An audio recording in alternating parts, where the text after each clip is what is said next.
To Better on Draft podcast. My name is Ken. Thank you so much for joining us. I appreciate it. We are live now on Facebook.com/Better on Draft, Twitch.tv/Better on Draft, and Kick.com/Better on Draft.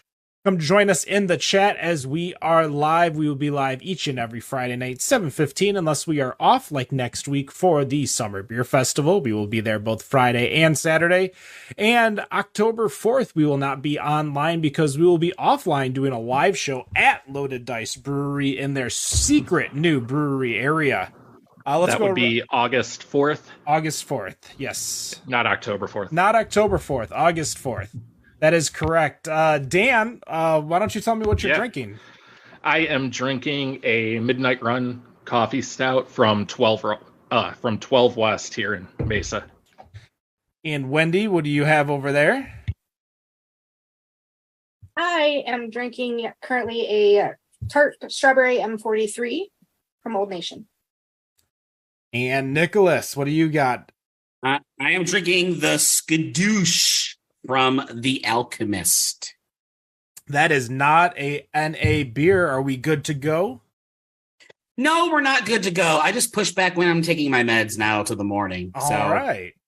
So I'm not going to let Allegra ruin my drinking. So you're not taking it with the beer, just like popping pills. Well, Allegra, I don't think is a pill. No, it's the 24-hour one too. So.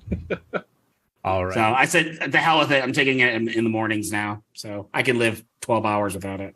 As I did mention, this is episode 322. Our guest will be coming in about 10 minutes.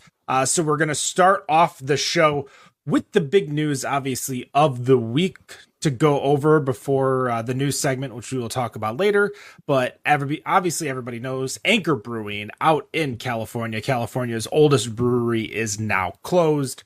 I believe we've talked about them before on our show when we were discussing legacy brands that kind of survived. This one, of course, kind of got pushed under the rug because of Sapporo USA purchasing them, which is I think that's the only brand in the US that they currently own or owned. There are a lot of people at the brewery that are not necessarily shocked. They believe that once Sapporo purchased Anchor, there we go, that it was kind of just going down. But I guess the question I want to ask to you guys, we have 3 brands in Michigan that currently have investment from out of state or out of country investors, being Founders being purchased by San Miguel. We have Bell's being purchased by Kieran/Lion. We have Atwater, which is purchased by Molson Coors. If we want to get into the weeds, obviously Perrin, which is owned by Canarchy, which is owned by Monster. And of course, Shorts Heineken has a investment in Shorts, albeit only 19.99%, to be very, very specific. So as we see these brands like Anchor kind of dissipate and die, is this something you could see within one of our local brands? I'm going to pass it off to Dan first. Sure. I don't think so. I mean, when's the last time you had an Anchor beer? I probably the episode that we had Molson Coors on. Christmas time. Yeah, Christmas so it's not a beer. Yeah. Everyone's not drinking an Anchor beer very often. The breweries you mentioned in Michigan, people drink on a regular basis. I can't remember the last time I saw Anchor in a store. Probably have it at Total Wine, but no one's out there searching like, oh, I got to have Anchor when there's a million other options. You know, it's adapt or get out of the way, and I think they didn't adapt. Well, you know, Ken Schramm posted something on Facebook that it was kind of a long post about the state of the industry, and he kind of talks about how in the craft beer industry they're constantly expected to create something new. Every other business, they're trying to keep things consistent and get followers, but those followers in the craft beer world are always like, what do you have that's new? They don't want to keep going back to the same one over and over again. So I think that has a lot to do with why we're seeing companies like Anchor going under. Well, you do have a point there. I think if you don't have a staple that's really good that stands out, and Sierra Nevada is a perfect example of that. People all over the country will drink Sierra Nevada all the time. You have to have a product that people want. Otherwise, you do have to keep innovating. And that will put you under. I mean, no one's drinking a steam beer in 2023, but everyone will drink a pale from Sierra Nevada because it's been so good for 40 years. For just to answer the question, the last time I had Anchor beer, it's been a while since I last checked in on Untappd. So this during the time when I was checking in every beer, lo and behold, 2014 was the last time I had any beer by Anchor Brewing. And it just so happens that they were at now the newly renamed Pine Knob Music Theater. So interesting place to find that beer. I know. Very, very, very interesting, especially when was that potentially brands, the beer festival that you know what? It's very, very possible, Ken. The one that we went to a number of years ago with the parking lot beer fest. The parking lot one. Your favorite beer, the pretzel beer, by the way. The word, honest to God, it may still be even worse than that cocoa shandy that's in my fridge. I can't wait till you get to drink that. Yeah, me too.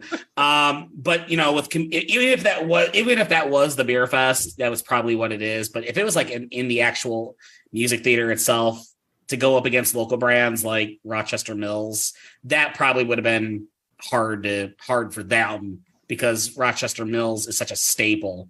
You know, I'm not sure if they were really truly a staple in 2014, but they are definitely a staple now there, as well as if you go to the other amphitheater in Sterling Heights, which is Freedom Hill, they have a very strong presence there at Freedom Hill too. So one of my favorite summertime venues, Freedom Hill. So.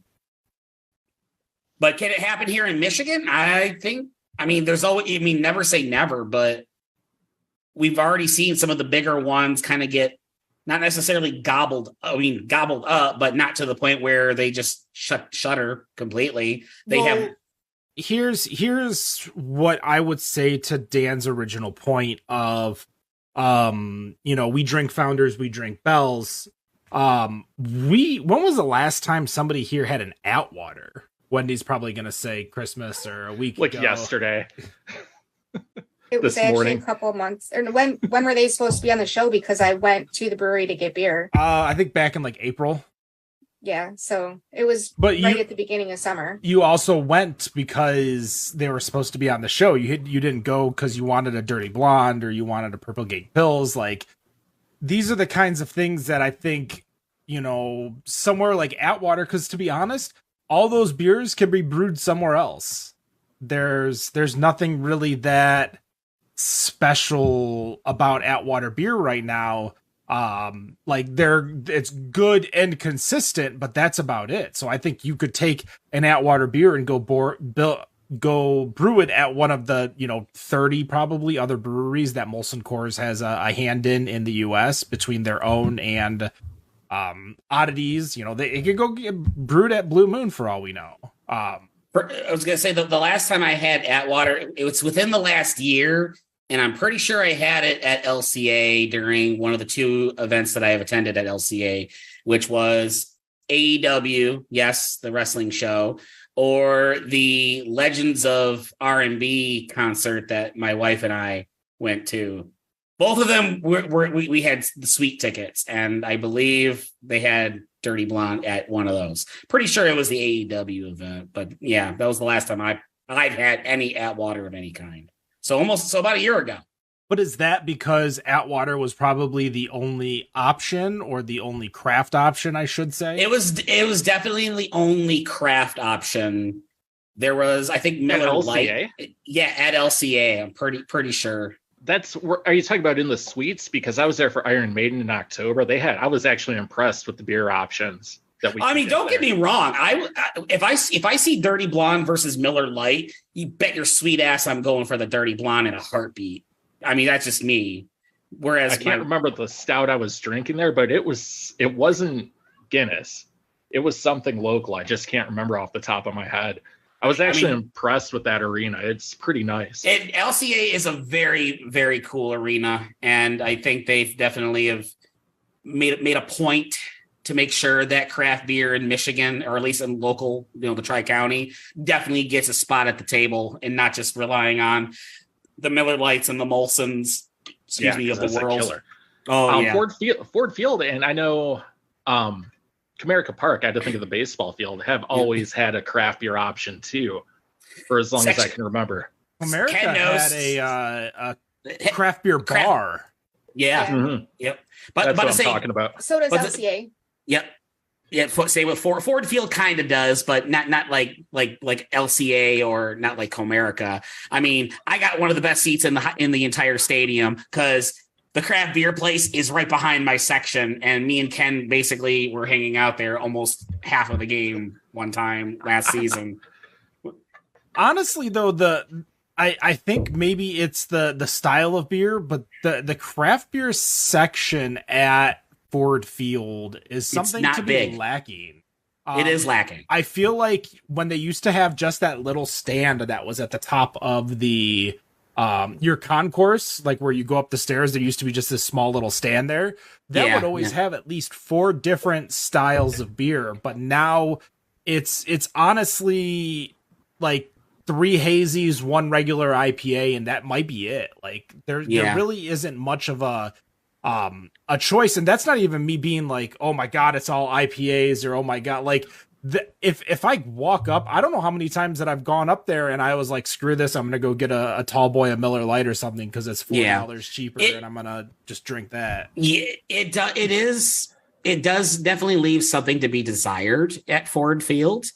I will say that they have given Old Nation one of the biggest spotlights out of all of the craft beers, because it is a title brand at Ford Field. You constantly see advertising on all of the big boards across the entire field, like in the field area. So no matter where you're sitting, you're going to see Old Nation pop up, and they definitely have gone all in on Old Nation with respect to advertising, and you can get it anywhere within Ford Field. So they have definitely put all their chips into them. And why not? Because they talk about it all the time on the radio, especially on, where they ever, play the games. So they're going to get people to buy, and they're going to get people to buy big. And for it being such a good beer, it'd be crazy of them not to do that.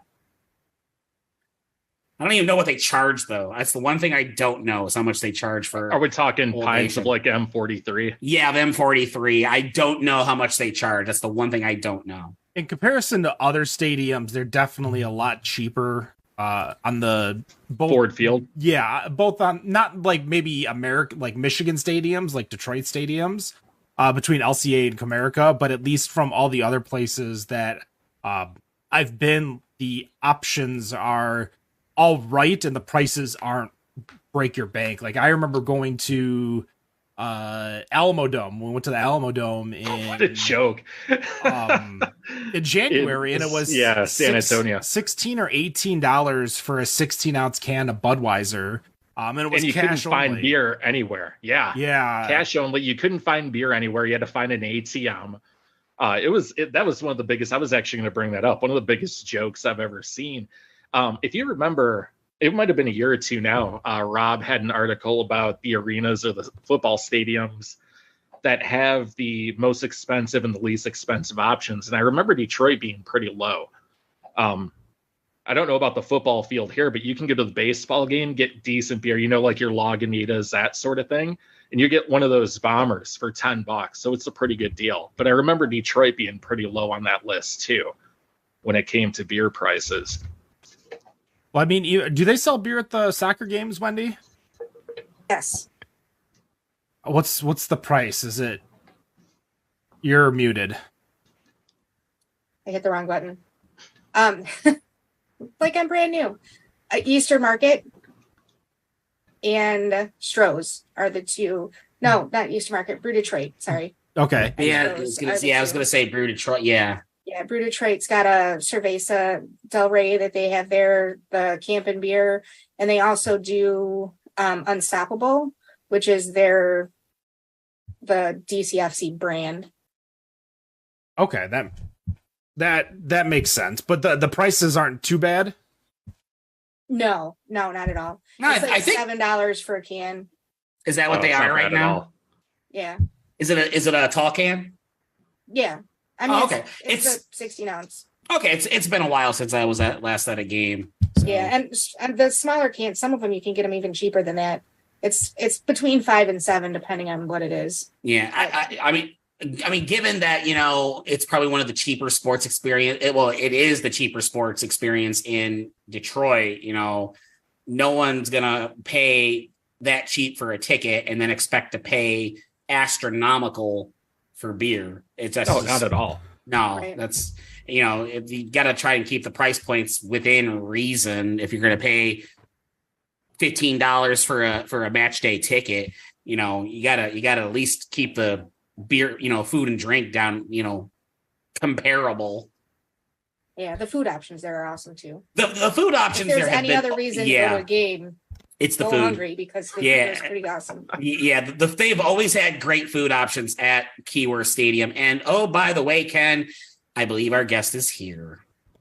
Perfect. Why don't you bring him on in? And we're gonna bring him into the episode here. Yep. And I literally, you just messaged me. Is he here yet? Yes, I did. The joys of live radio. Yeah, we are getting everything going. Cam, hello. Welcome to the show. Yes. Hello. Hopefully I'm not too hot. You are not too hot. Did you take a minute? Did you grab a beer? Or are you drinking some water right now? I knew it was 4:30. I knew I was forgetting something. It's almost 100 degrees here today, so I'm gonna go get a beer real quick. I'll be right back. All right. Well, while he gets a beer, we will introduce a little bit more. So, Cam is from Trumer, which is part of the Gambrinus group. If you guys remember our episode with Shiner. Shiner was great enough to come onto the show. We reached out and we're like, hey, we'd love to have Trumer on the show, which we are excited to bring in Cam. Nope, didn't work. I was hoping it would flow in perfectly. He's still getting a beer. I'm back. There he is. Hey. All right, Cam, why don't you introduce yourself and tell us who you are and what you do for Trumer? Okay, so my name is Cameron Tyer. I am the lead brewer at Trumer Pilsner in Berkeley. That generally equates to putting out fires kind of all the time. I'm the guy that people go to when people need help. I do a lot of procedure development, and as you might imagine, procedures for us are pretty important because we only do the one beer, the Pilsner, right now, and there's nowhere to hide there. So it has to be the same every time, or we're in trouble. So that's kind of the truncated version of it. And what are you drinking? I am drinking the Zoe's Wrath Black IPA from Jackrabbit Brewing in West Sacramento. Well, we appreciate you taking the time. I know you ran into some traffic, but we are glad you are still here. You mentioned one thing regarding the Trumer Pils, that you guys do one beer, but you do it so well. Right. So my first question to you is, how does Trumer get consistency throughout all of the breweries around the world, to where if I have a Trumer in the US, am I expecting to taste the exact same? Should I go to Europe? Should I go to Australia? Is that the case? And how do you guys manage that? Well, so just sort of inherently, our beer is very slightly different from the beer in Austria. It's the same spec, but just the fact that we're brewing it here and the fact that they're brewing it there, it's just going to taste a little bit different. Specifically in the US, which is more what I have knowledge of, like it's generally going to be the same if you're drinking it in Chicago, if you're drinking it in New York, if you're drinking it in Arizona or Nevada, or where we are now in California. It's all going to taste the same. And a lot of that comes down to process and procedures. We have everything very, very buttoned up, very tight. The downside of that is if there's a deviation, it's pretty apparent. So we can correct that immediately. And then if we need to do some blending, we can do some blending. But generally speaking, it's all pretty consistent from the get-go. Our ingredients are all pretty consistent. Hops are a natural product, malt's a natural product, but we're able to, like blend batches of malt, and the hops generally don't vary that much from season to season. So if we need to make tweaks to our hop additions to bring our alphas where we want them to be, we can do that. So when you get a beer from Austria versus the US, like what's the difference in the flavor profile? Like how would I be able to tell the difference if somebody brought this back from Europe versus one that you brewed out in Cali? I think probably freshness would be the big one. Obviously it takes time to get over from Austria, but which I think was part of the original purpose of opening Trumer Berkeley in Berkeley, was to be able to bring that nice snappy Pilsner to a domestic audience and not have to worry about it being shipped across the ocean. COVID really screwed up international shipping, and trying to ship a beer right now would be not fun. It's still not great, but being able to brew it here domestically makes it that much fresher when it actually hits your hand. So before I pass it off to Wendy, I want to ask one more question, because I feel that Trumer is in an interesting space. We don't get it here in Michigan, but they do go into a lot of major markets that are yearning for these pills, these lagers, these crisp beers, especially when it's 110, 115 outside. And they're not looking for something like this King Titus Porter from Maine Beer Company. Do you see Trumer in the market more against, like right now, obviously, since you're making just the one beer, more against like Pilsners, lagers, like the more national brands like Bud, Labatt, Molson, Coors, or do you think you see yourself more in the craft beer space as Gambrinus / Trumer is in the craft beer space? So I think we kind of strike a balance of doing both. This is very inside baseball, but there was a period in time where when Anheuser-Busch was bringing Stella production over from Belgium to the United States, that there was not a lot of Stella on the West Coast, and we were able to go in and fight for those handles and actually win some of them, which was very nice for us.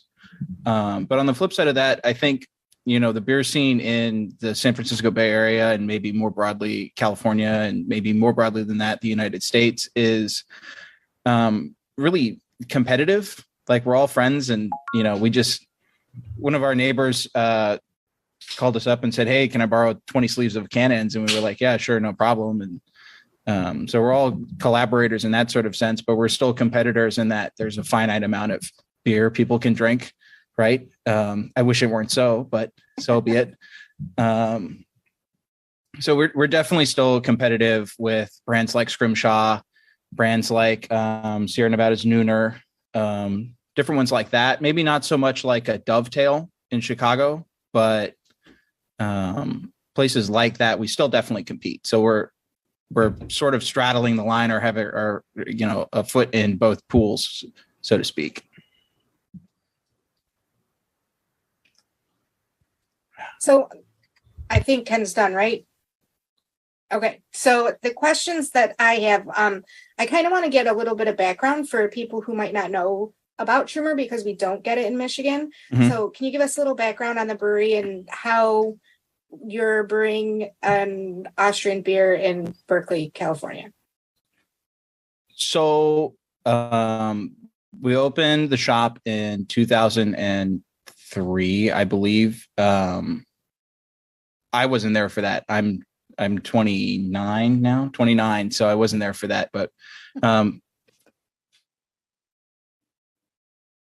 it's I don't know. It's sort of like, so we licensed the brand from Trumer Austria. We're owned by Schreiner Bock, essentially. We're part of that Gambrinus family. And so our CEO of our company saw an opportunity for having a European style beer in a domestic market and sort of leapt on that. And we've just kind of been running with it ever since. I love the website says normally you would import the beer, but you guys decided to import the brewery. I thought that was fun. So run us through what you would do in a day at the brewery. So we do, in a typical day, we're doing 200 barrels worth of production. So that's 400 kegs. We're doing 4 batches a day, 3 days a week right now on our 50 barrel system. So we'll generally have the first mash-in going at about 5:30, 5:15. And then from there, we'll do canning or kegging or bottling, sort of depending on, we have a regular production schedule, but just depending on what day of the week it is, we'll do one of those couple operations. We might do filtering. It's really just kind of running around and make sure everyone's getting lunch breaks, everyone's getting, not working themselves to death, and also making sure that our numbers are right, our product is where we want it to be, and that everything's happening in a timely manner. And I pretty much do that for 10 hours and then go home. That's a long day though. So how, I guess I'm trying to think. Oh, so I see that you are going to open a tap room soon. Yes. So that's part of why I was late today. We did a water brew today. So we put water in the system for the first time today to make sure everything worked, and not everything worked, but it all works now. So, that's a thing that's functioning and part of my world now. Awesome. So are you guys going to stick with just the one beer, or are you going to expand the horizons for the tap room? Yeah. So the goal, I do a lot of the day-to-day stuff, and I don't really have a lot of insight into sort of the big picture corporate stuff. But as far as we're concerned in the tap room, we're going to do different things, but it's also important for us to not stick with what we know, but to sort of have a good frame of reference. Our Pilsner is very awarded. We have 18 international gold medals. So for us to turn around and say, okay, we're going to do a hazy IPA, really wouldn't make a lot of sense for us. Right. So it's right now we're looking at doing traditional European styles, and then there's the prospect of branching out from there. I know some of the guys I work with are very hot to trot on doing weird stuff. I've heard a pina colada Pilsner. I've heard somebody talk about a coffee beer. There's a lot of excitement in the shop right now, and I think that's not necessarily focused, but we're trying to focus in terms of what's actually going out the door on traditional European lager styles right now.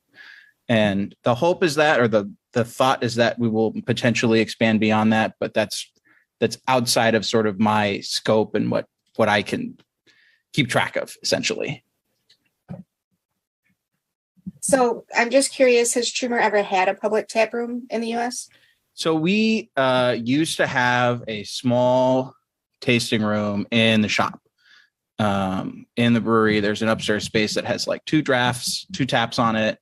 And that's been closed for some time. It was really more you could go in and taste the beer as part of a tour, but we haven't done tours for a very long time, not since I've been there.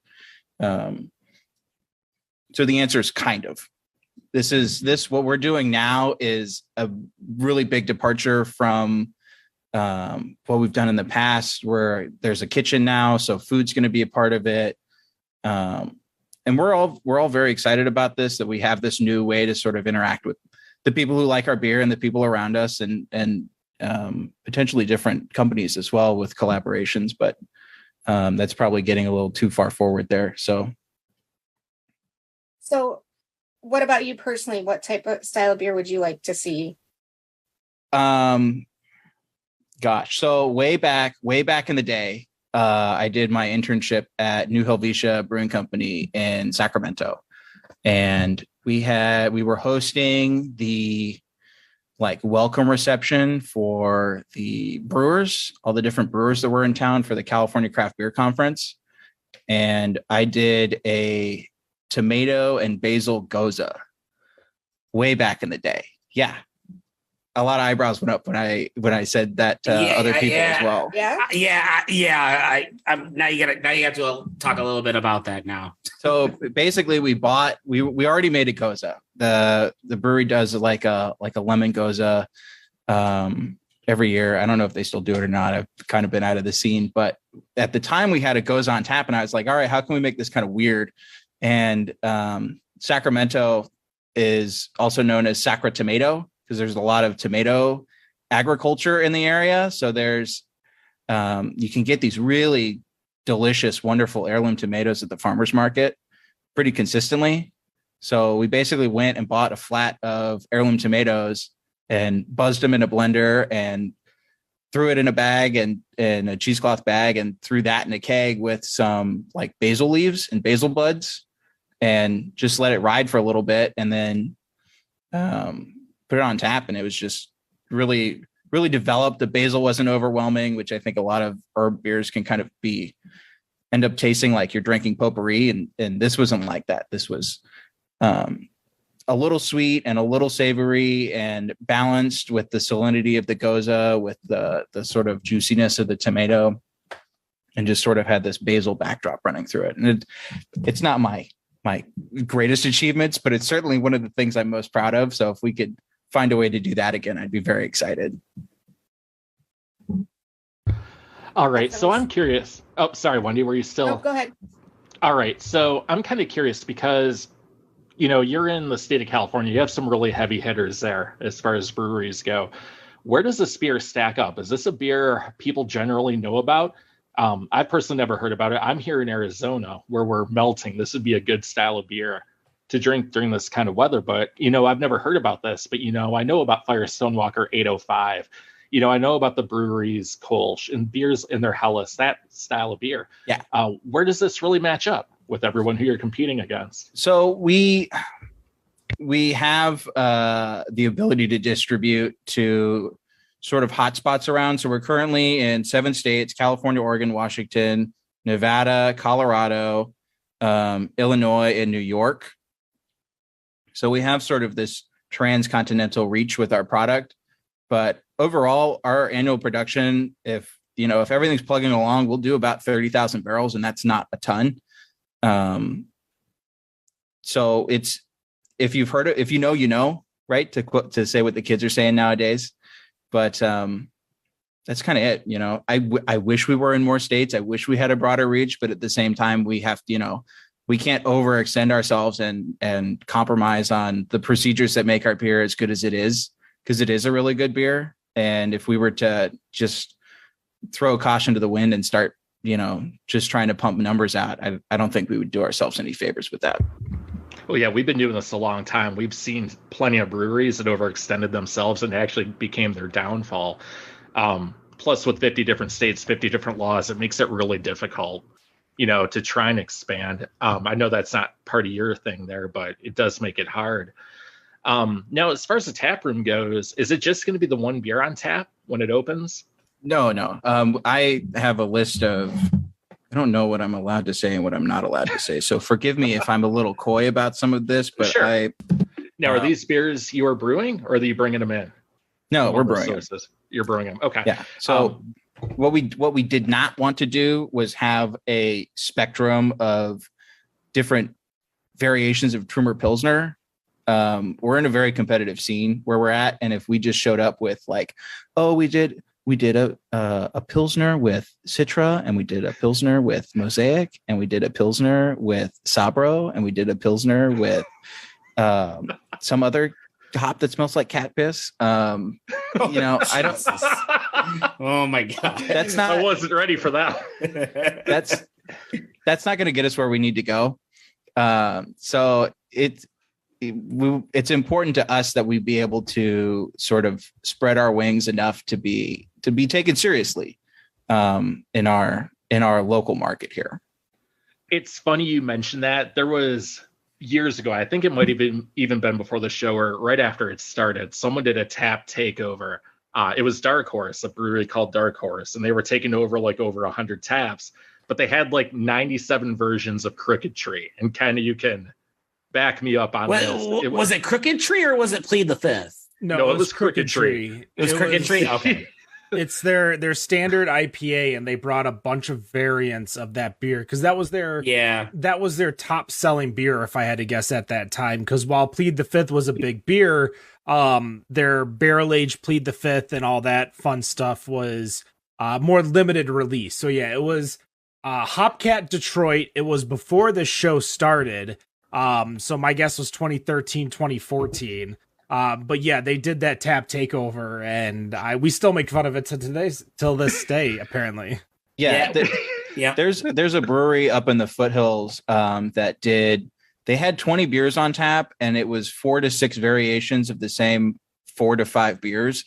And it's just like the one that doesn't really tell me anything about what you're doing as a producer, because you're sort of drawing yourself into a box and trying to color in the lines, and that doesn't tell me what you're able to do from a creative perspective, and that doesn't tell me what you're able to do from a technical perspective.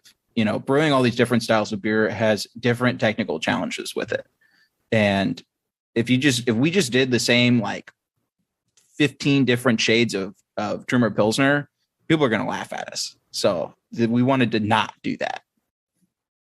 Yeah, absolutely. I'm not going to name the brewery now because I'm not trying to promote someone else while we're talking to you.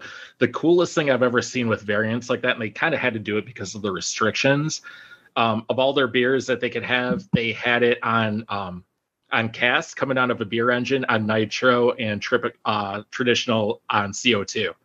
So you could see the differences. That's one of the coolest things I've ever seen. So that's something I wish more places would give a try, because that is a good way to do variants.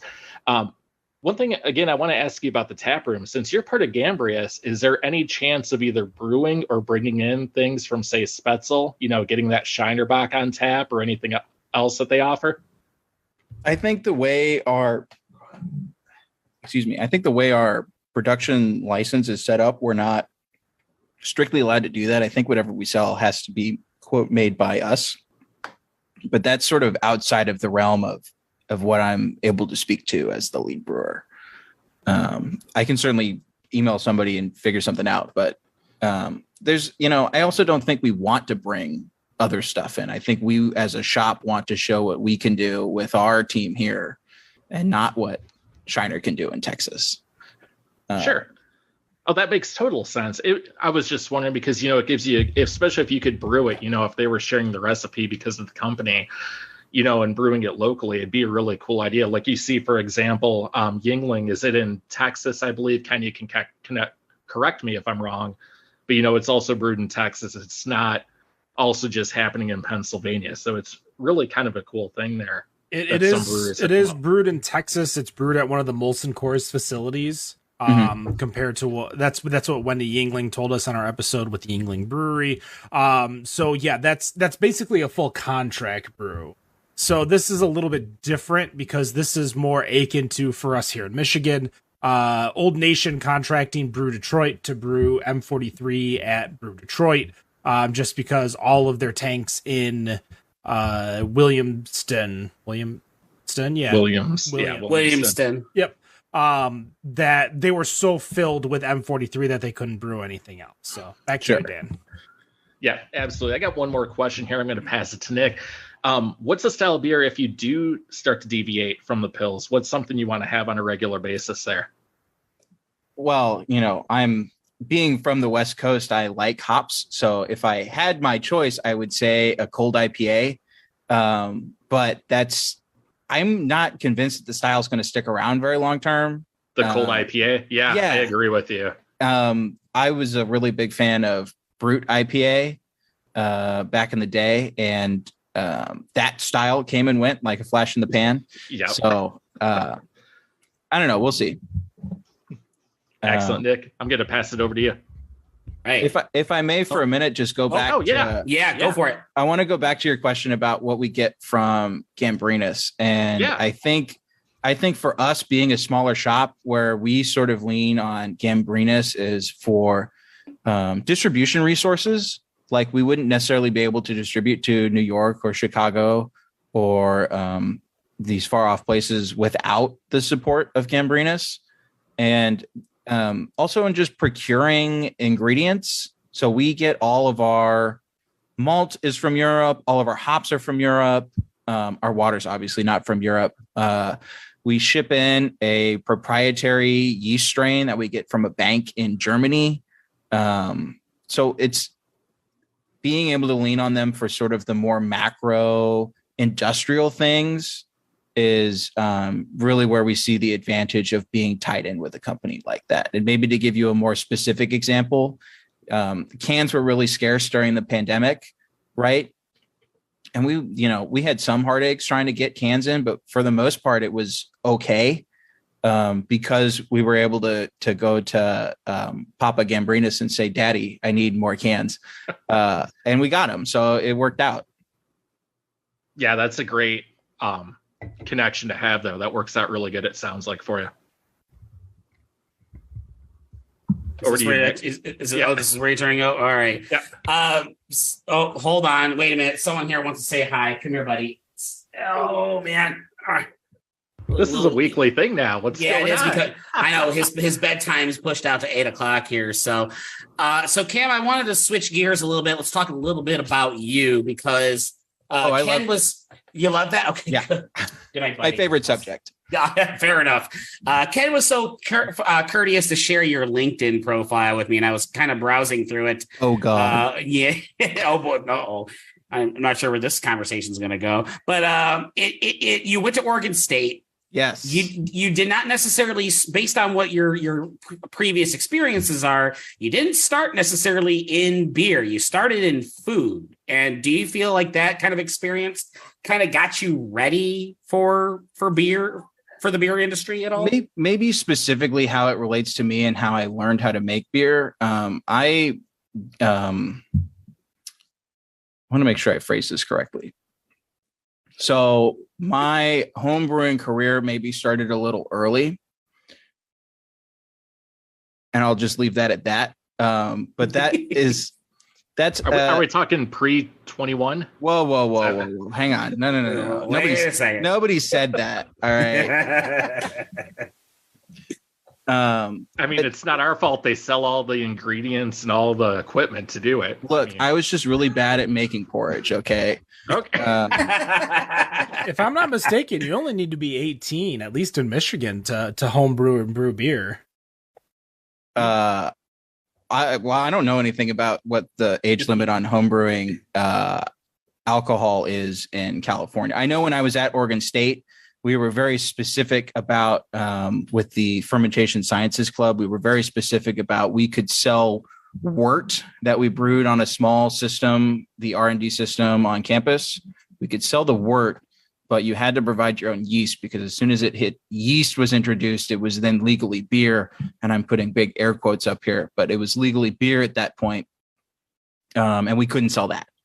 So going back maybe to the original point is transitioning from cooking to brewing was very sort of natural because screwing around in a kitchen is very similar to getting to sort of cherry pick in a homebrew shop, where it's like, oh, I have all these different options. What should I get? Should I get the filet? Should I do chicken? Should I do fish? Should I do that? Should I do a Berliner Weiss? Should I do steam beer? Should I do Weizenbach? Should I do a cold IPA? Cold IPA wasn't a thing at the time, but you get what I mean. So in that sense, it was a very natural transition for me to say, okay, I'm going to cook food to, okay, I'm going to cook barley and then take the water that comes from that and then put some yeast in it and let it hang out for a while. And then it's going to be beer. I also think that gives me sort of a more nuanced perspective with doing things like a tomato and basil goza and adding fruits or spices or this or that, and that you already sort of have a background in what a good example of this ingredient is supposed to look like. I'm not going to poo-poo on anybody who does like aseptic purees, but I think you get a broader, richer is probably the wrong term, but you get a more nuanced flavor out of doing like a whole fruit versus an aseptic puree. Just because the very nature of an aseptic puree is they're taking a lot of stuff and sort of shooting for like a speck and blending it all together. And that's fine if that's, you want to do like an apricot beer, that's fine. But if you want to say, okay, I'm doing a Sacramento or Foothill apricot beer, or I'm going to do like a Michigan cherry beer, you don't necessarily want to do like an aseptic puree just because the the things that make that ingredient special are inherently lost in the aseptic pureeing preparation process. Okay. All right. Sticking with you for a moment, continuing. You talked about being a home brewer. Do you recall what your first home brew was, and was it any good? Because that's always a question that I always like asking. It was Go ahead. It was a Marzen, and it sucked. It was terrible. This was before I had bothered to pick up a book on it. It was all like a lot of YouTube videos of like, you add the yeast and then you let it sit, and if you put it in a closet, it'll be fine. Well, it turns out you can't do that with Marzens because that's a lager style. So I stuck this all extract 3-gallon patch in a Homer, like a Home Depot Homer bucket that's not food grade, and put a lager yeast in it and let it sit in my dad's wine cellar for like 2 weeks. And it tasted like socks and plastic bucket, and it was terrible.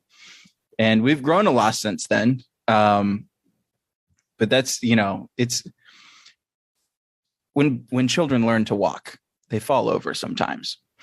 And that was one of my tipping points. And I've picked myself up, and we've been trucking on ever since. Still have not homebrewed anything myself, nor have I ever been part of any of the brewing efforts that the three of these guys with me, and even our previous co-host Rob, still haven't done that. So I'm just going to stick with what I know, and that's just buying the beer. So that's I know where I sit in the brewing world, at least. So I think that almost works better for being in the environment where you're at, because I think a lot of homebrewers get sort of lost in the sauce of being able to do sort of whatever they want, whenever they want, and not have to worry about like, oh, is this going to sell? Is this going to do this? Does this style matter? Is somebody going to look at my label on the shelf and be like, oh yes, that? And, so I think I find a lot of homebrewers tend to sort of get these wild ideas about what the realities of brewing are. And we've definitely hired homebrewers in the past to come take the jump to being a pro brewer. It's not a requirement to being a brewer at all. If you want to come in and work hard and learn, then, I can teach you beer. I can't teach you how to work hard. I think that statement right there, I think that kind of just says it right for everything. Not just in, that's kind of how I would take it for across the board, but we've had so many people on the show in the past that, yes, you can brew the best, but you also have to put the work in, which means cleaning the tanks, sterilizing, doing all that stuff, the stuff that people don't really talk about, or that's not sexy, if you will. They think the sexy part is the liquid itself. That stuff kind of goes into making a quality beer. And what you just said kind of hit the nail on the head, at least in my opinion, that hit the nail on the head. So I'm going to turn this over to Ken. Or can I turn it over to you? You can. All right. Cam, there's been some big news in the country and the world of craft beer. You are right into the neighborhood of that with the closing of Anchor. We talked about it earlier on the show. Obviously, I'm sure you may talk to other brewers and other business owners out there. What's just the feeling that you guys are having with the closing? Is it sadness? Is it shock? Like what's going on in your guys' head with the current situation of it? I don't know. I want to be very delicate in how I phrase this. The body is still warm, so to speak. So I don't want to hurt anybody's feelings. I know I really enjoy Anchor Steam. One of the beers that I did most often when I was homebrewing was a steam beer. And it was really good. So I hope we get to do it again. But the flip side of that is when you do the thing that you're known for and it doesn't really change, eventually people get bored. And I feel like that's what happened to Anchor Steam. I don't have insight or any special wisdom about their financials. Obviously, the Sapporo acquisition was a big deal. Obviously, the unionization was a big deal for their company. But I don't have any specific insights on to how that happened. Pivoting a little bit to maybe more of the fanboy thing, I think the Anchor Steam beer was really important for craft beer as a whole and for our scene out here in the Bay Area and really beer maybe overall in the country. It was a really good beer.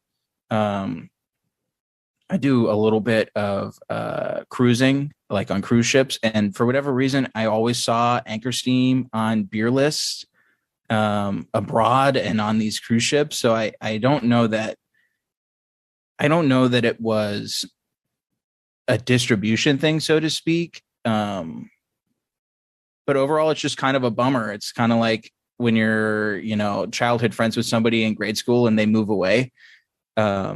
It's kind of like that. Like you don't have that comfort beer anymore. I don't know that I could put it in a more refined point than that. Everybody's still kind of just like trying to figure out which way's up, and everyone's a little sad about it.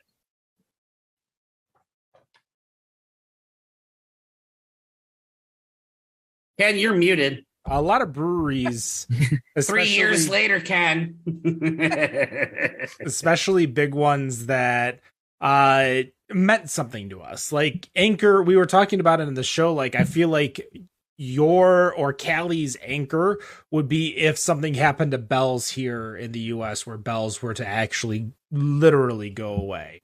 And it's just one of those like, what if, what could, what, I personally hope that because Sapporo's got a brewery out in La Crosse, Wisconsin, that maybe they might do something over there with the brand, because they still own the recipes, they still own the brand. So, I think a lot of people, once it should it come back, a lot of people might be like, oh, hey, I remember this. I don't want it to go away again. I'm going to buy it again. We saw it here with what's the brand under Superflu? Arcadia. Arcadia went away here in Michigan for a while, and a lot of people, as it came back, they were excited, happy to see it, and they were wondering because now Shorts brews it. And sure, it's not the exact same beer, but I think we might see the same thing here with a lot of, not here in Michigan, but in general with a lot of breweries. I want to go back to Happiness. Before we go into our final questions, can you give us some information of what the celebration of craft beer is that Trumer hosts every year? Yeah. So way back in the day, really before my time, there was an industry rag called Celebration of Craft. It was on a broadsheet and printed format. And we still have a couple copies hanging around the shop in various places. It was almost like if, God, I'm trying to think of it. If it's generically speaking, a beer website was in a print format, back when people still did print media. That event, Celebration of Craft, was their annual hurrah, their annual anniversary party that we hosted in our warehouse in Berkeley. And eventually the date moved around a little bit, and the print magazine no longer exists, but the event still exists. So we do a basically grand hurrah capstone to San Francisco Beer Week by having this celebration of craft party. And we have a lot of people out. A lot of the beer nerds and brewers are aware of the provenance of the event and sort of what it means to the San Francisco beer community. So they bring their really A game and a lot of interesting stuff. There were a lot of good lagers this past go around. There were also like barrel aged things. There were imperial things. There were a lot of hazies, which I don't necessarily enjoy hazies, but everybody brought their A game, and it was a really fun time for everybody. That sounds like a blast. Is it just beer? Although it's celebration of craft beer, do you guys bring in mead, cider, wine, any other types of fermented beverages? I don't think we do. I know there were some seltzers there this last go around, but I think it's not that we have anything against meads or ciders or wines or anything like that. It's that it's San Francisco Beer Week. Beer being the operative word. So everybody wants to bring something that's sort of in that same vein. So it's not necessarily something where we'd be like, oh no, you can't bring that. It's just that sort of, it'd be like wearing a tutu to a square dance. That's sort of just the wrong getup. All right. Well, as we end the show, we all go through one final question. Let you promote what's coming up over at Trumer. Dan. All right. So you mentioned the Marzen when you first started homebrewing. What's another style of beer that you would never want to brew again? I don't have a good answer for that, because what I did homebrewing were all styles I was naturally sort of attracted to. So like we did like a 12%, I called it a super quad Belgian ale with a lot of brown sugar and a lot of molasses in it. And that aged for a long time and it was really good. We did a wheat beer with apricots that we stole from a germplasm facility at UC Davis. They basically grow these obscure cultivars of fruit to sort of keep the gene alive.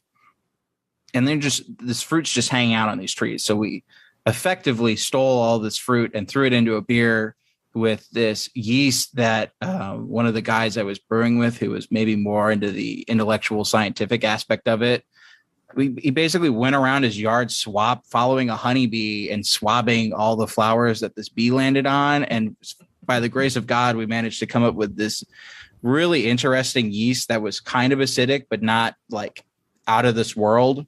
And it made a really good wheat beer. So this is a long way of saying that I don't tend to brew beers that I don't want to make again. I always want to make it again and just sort of improve on the process.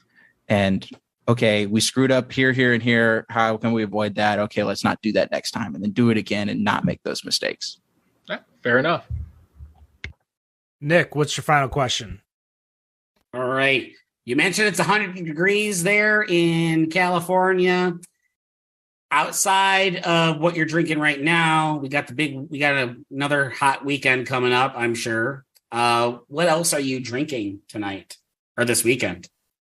Where am I? Oh boy, I got too many tabs open.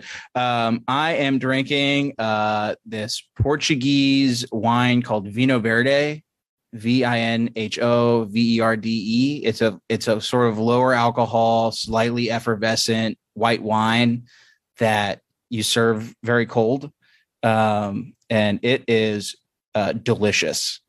I'm also probably going to drink some Trumer, but I'll probably put a little lemonade in it. And if I'm really going wild, I will put a little bit of gin in it as well to make sort of a botanical shandy, if you will, with ice in it. Don't people sleep on putting ice in beer-based beverages, but you know, that's the norm in Southeast Asia where it's 100 degrees and 100% humidity all the time. So if that's what's enjoyable for you, go for it. We always say here, if you like it, it's a good beer. One of my former teammates in bowling would ice down his Miller High Life. And you know what? I think it slowed him down from drinking. I think that's the reason why he did it, because it really chilled the beer. My final question for you, as you are beginning to experiment and create all of these amazing beers, what is a barrel you want to get your hands on? I may have played my hand a little early here with the reference to a botanical shandy earlier, but I would really like to do a gin barrel Pilsner. I think there's a lot of room in Pilsner specifically for non-traditional flavors, which does not mean to say that I want to throw a bunch of juniper branches into my beer. But there's also a lot of cool distilleries around us here. Like St. George is a big one out on Alameda Island. We did a promotion not terribly long ago with Fernet Branca. It's this sort of aggressive Amaro. It's not for everybody, but if you've done food service, you know what Fernet Branca is. And there have been wild discussions about potentially getting a Fernet Branca barrel and putting Trumer Pilsner in it. That's actually surprising that you wanted to put the Trumer Pils in there. I was hoping maybe it might have been something that you were concocting in your head, just a regular beer, not a right. You know what I mean by regular beer, not Trumer beer. I do know what you mean. I know what you mean, but at the same time, we're so new into this sort of whole pilot plant adventure that it'd be, if I said, okay, I want to put this Weizenbach into a raspberry liqueur cask or into an eau de vie cask or something like that, or a sherry cask, a PX sherry cask, which is very popular now. I wouldn't necessarily know where I was going with it. And I have enough familiarity with Trumer as a consumer, but also as a producer of it to know, okay, this it's almost like a blank canvas in that I know where the lines are with that. And I can color and shade and add texture in all these different places where I maybe don't necessarily have that experience with like a Marzen or a cold IPA or something like that. Well, Cam, where can we find your beer and where can we find Trumer? Give us the rundown, online, offline. Where can we find you guys? So we are at 1404 4th Street in Berkeley, California. We're just off the Gilman exit on I-80. As far as distribution goes, that's a little bit outside of my wheelhouse. But as I mentioned earlier, we are in 7 states. We're around and you can find us, which is probably an unsatisfactory answer for our marketing people. But that's the one I got. 7 states: California, Oregon, Washington, Nevada, Colorado, Illinois, and New York. Look for us. We're in a white can. It stands out nice on the shelf. We are at Oracle Park, the baseball stadium for the Giants. We're at PayPal Park for the San Jose Earthquakes. Those are the ones that come to mind off the top of my head. But look around for us. You'll find us. That is going to do it. Episode 322 of the Better on Draft podcast. You can find us live Fridays, 7:15 p.m. Eastern on twitch.tv/betterondraft, facebook.com/betterondraft, and kick.com/betterondraft. Of course, all of our social medias, Facebook, TikTok, Instagram, Untapped, Twitter, all Better on Draft. Nick! Yeah? Take it away.